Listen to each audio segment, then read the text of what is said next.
Jadi yang membuat seorang interns itu dia bisa di-hire menjadi seorang staf permanen ya. Selama dia 6 bulan atau setahun melakukan magangnya itu dia melakukan sesuatu hal yang luar biasa atau hampir mimik seperti kayak staf yang permanen. Kuncinya apa? Dia itu pertama pasti disiplin. Berbagi inspirasi di Inspirasi Berbagi.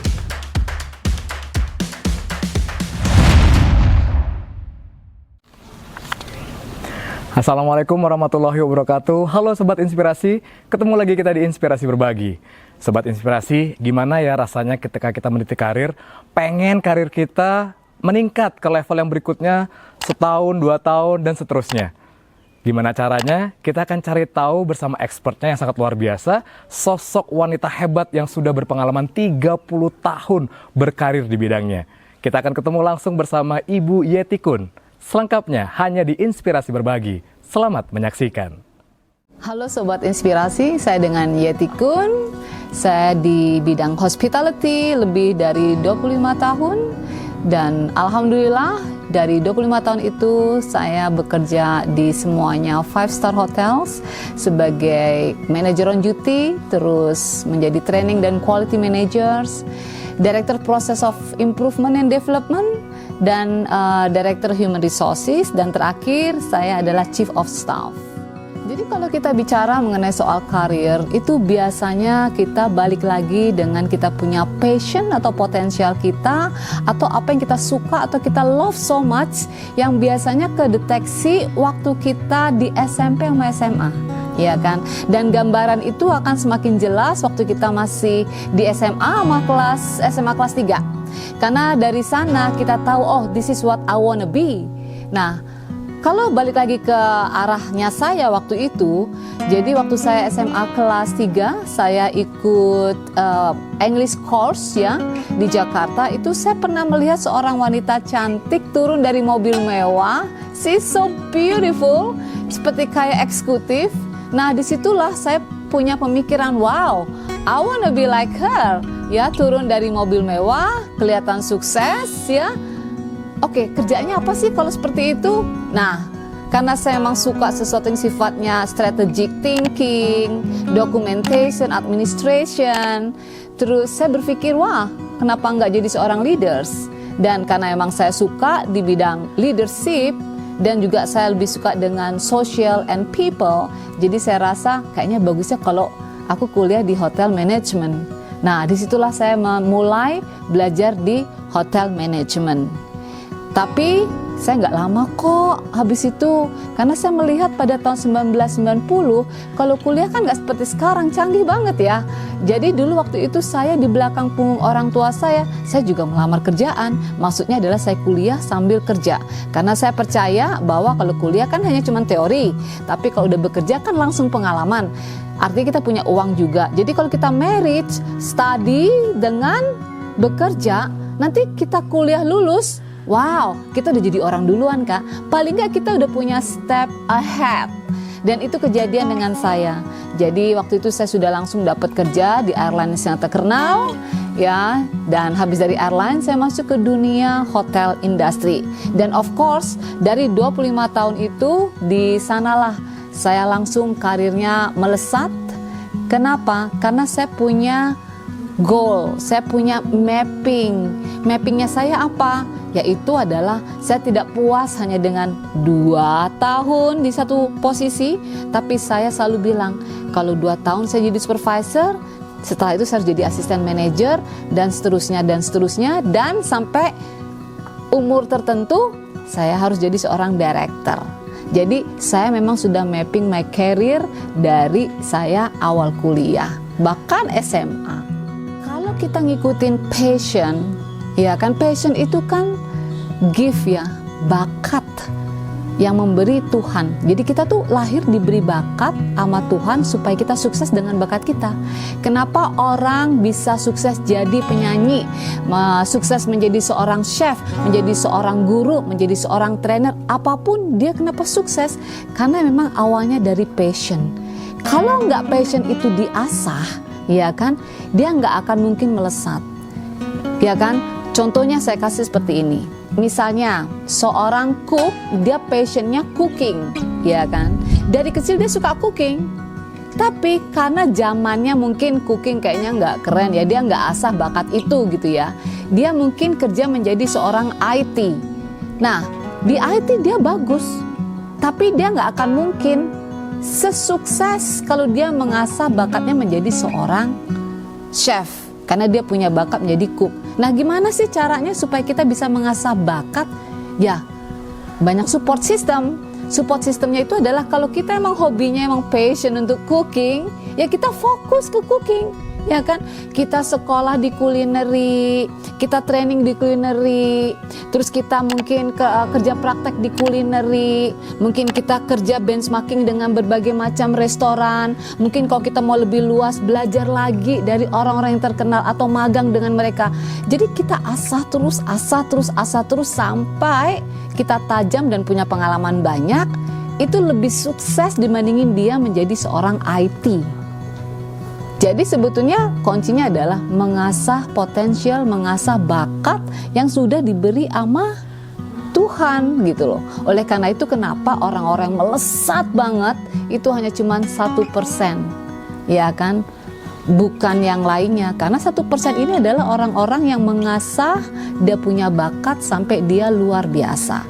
Contohnya kayak Michael Jackson, contohnya kayak Steve Jobs, terus contohnya mungkin kalau kayak di Indonesia mungkin siapa movie star yang terkenal mungkin, ya kan? Coba lihat siapa. Terus mungkin kalau Gen Z sekarang mungkin kita lihat Cinta Laura, kenapa dia melesat seperti itu ya gitu loh. Dan aku rasa banyak sekali profil-profil yang nggak biasa-biasa. Kan banyak nih contohnya orang-orang melakukan pekerjaan yang sama, tapi kenapa dia lebih dibandingin dari yang lain, padahal mereka melakukan pekerjaan sama.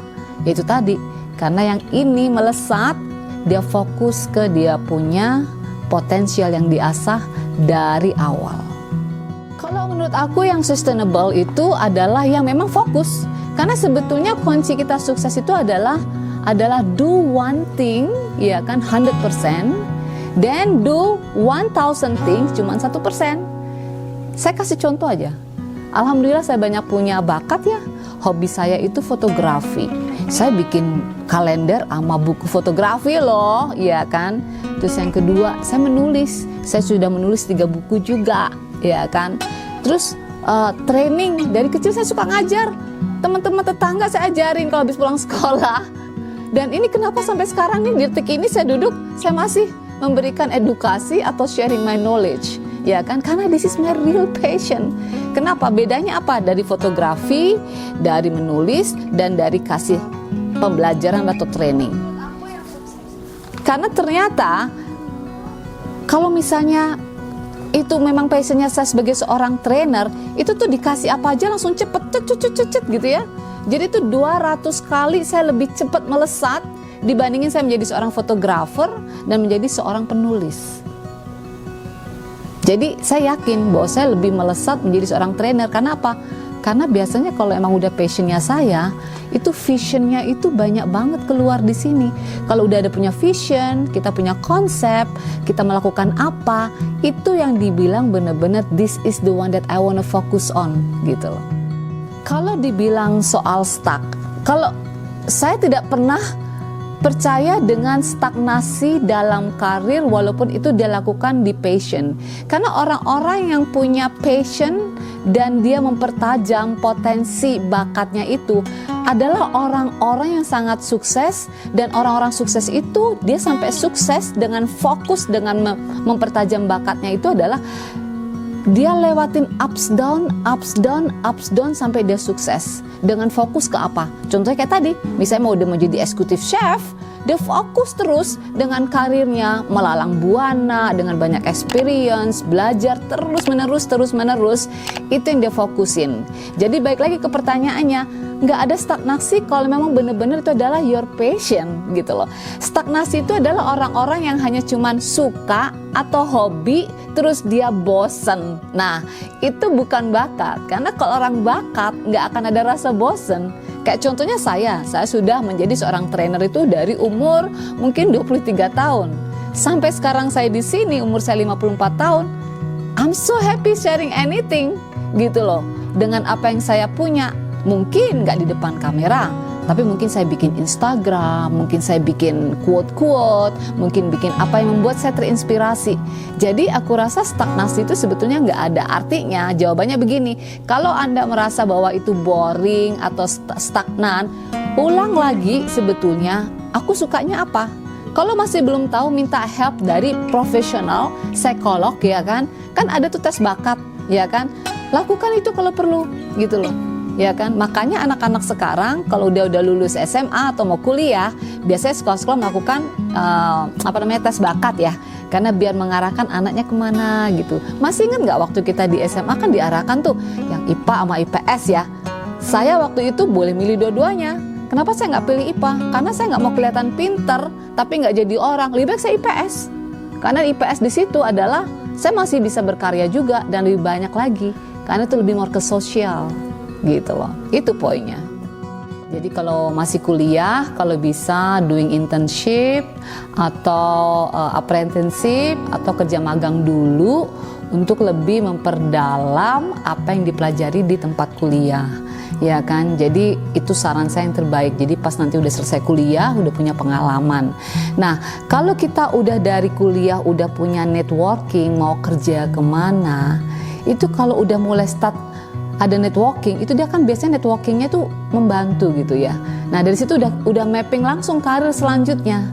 Karena banyak sekali anak-anak muda yang waktu itu ya, waktu saya menjadi seorang HR ya, itu malah justru kita hire waktu mereka masih kuliah. Karena kita kelihatan, wah ini anak luar biasa nih, masih kuliah aja udah kerja. Nah dari situlah kalau udah dapat kerja ya, dia langsung grow aja karirnya langsung setahun, 2 tahun, terus dia pindah lagi ke perusahaan lain dengan yang sama gitu lainnya ya. Dan begitu terus menerus gitu loh. Jadi sebetulnya adalah kitanya yang harus memang fokus untuk mapping, mencari pengalaman dan keep on learning. Nggak ada lagi formula yang lainnya gitu loh. Jadi that's my only the best tips ya for you ya.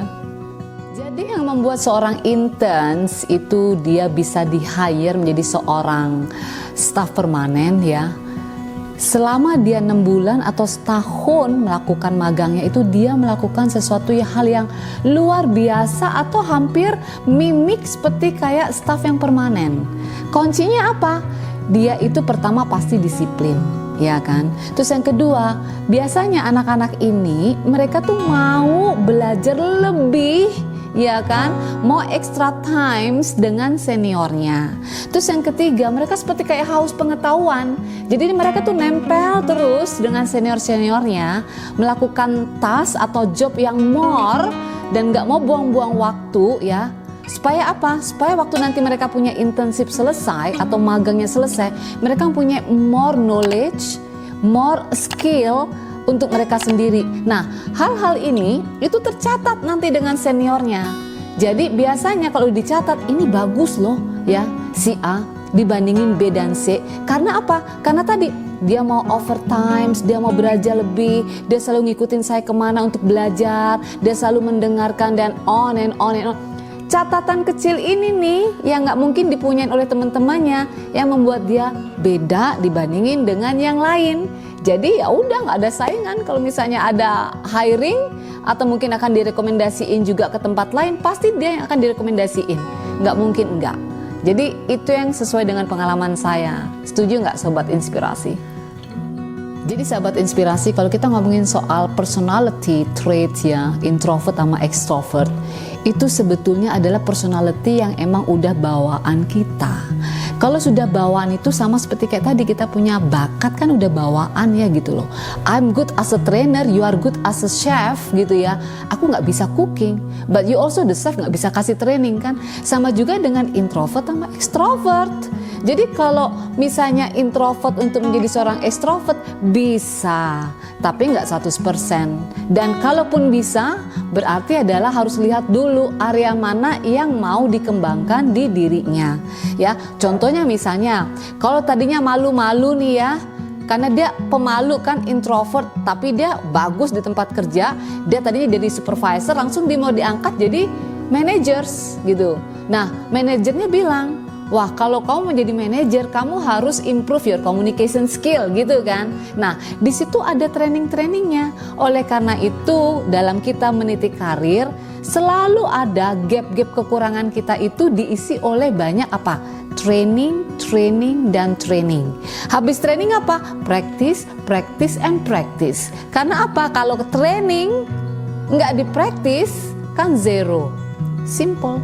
Jadi, practice what make it your perfect. Bisa kok diubah introvert ke extrovert, walaupun nggak to certain extent atau mungkin cuma seasonal aja, but at least as a manager yang tadinya malu, udah nggak malu. Karena apa? Udah dibekalin oleh ilmu dan skill yang didapat untuk jabatan dia. Jadi sahabat inspirasi, kalau kita ngomongin soal soft skill, itu adalah hal-hal yang memang harus kita punya. Basic ya gitu loh. Jadi basic soft skill itu pertama of course communication. Kalau kita ngomongin soal communication ada dua ya, verbal sama non-verbal. Kalau kita ngomongin soal sesuatu yang verbal, yaitu adalah how you present yourself ya ke public gitu. How you present yourself or brand yourself to others gitu kan, online atau offline. Terus non-verbalnya itu adalah biasanya dari appearance. You need to know apa artinya karisma, apa artinya sopan santun, how you carry yourself when you're walking, body language, facial expression. Nah, itu hal-hal yang harus. Terus another things also that you need to learn adalah mengenai soal teknologi, ya. Nah, itu memang udah nggak bisa di skip ya. We have to be really know about that things. Jadi nggak ada alasan, oh ya I'm a chef, I don't know how to present myself, and I don't know how to make things online. Aku rasa sih nggak. Everything tuh harus ke capture. Jadi kalau mau kita sukses dari semua level, bisa connect dengan semua stakeholder, ya kan? Stakeholder itu adalah orang-orang yang melakukan bisnis dengan kita, ya kan? Itu harus punya that soft skill. Sobat inspirasi, hal yang paling aku nggak bisa lepaskan sampai detik ini adalah membaca buku untuk aku ya. Mungkin kalau untuk anak-anak muda sekarang mungkin nggak baca buku tapi lebih more ke scrolling ya. It's okay, fine. The most important thing bukan mekanismenya how, tapi gimana kita mendapatkan ilmu. Karena saya pun sendiri belajarnya adalah saat ini selain membaca buku, saya scrolling di Instagram, saya lihat di YouTube ya. Dari semuanya itu one point I'm learning gitu loh ya. Metode learningnya terserah mau ngapain gitu kan. Mau ikutin seminar juga learning kok gitu.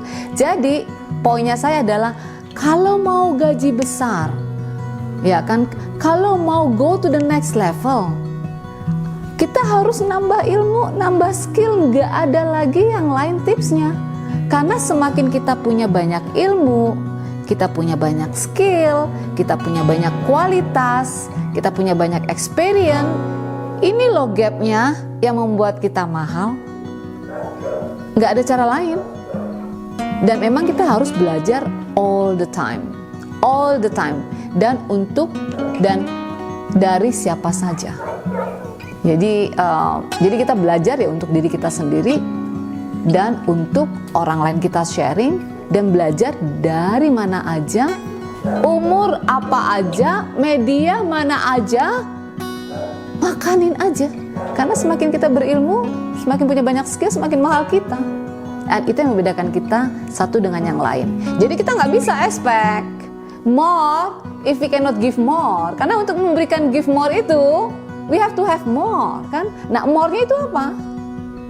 Kalau kita nggak ada something more to offer. Jadi sobat inspirasi, legacy apa sih yang saya tinggalkan atau yang saya print sampai detik ini?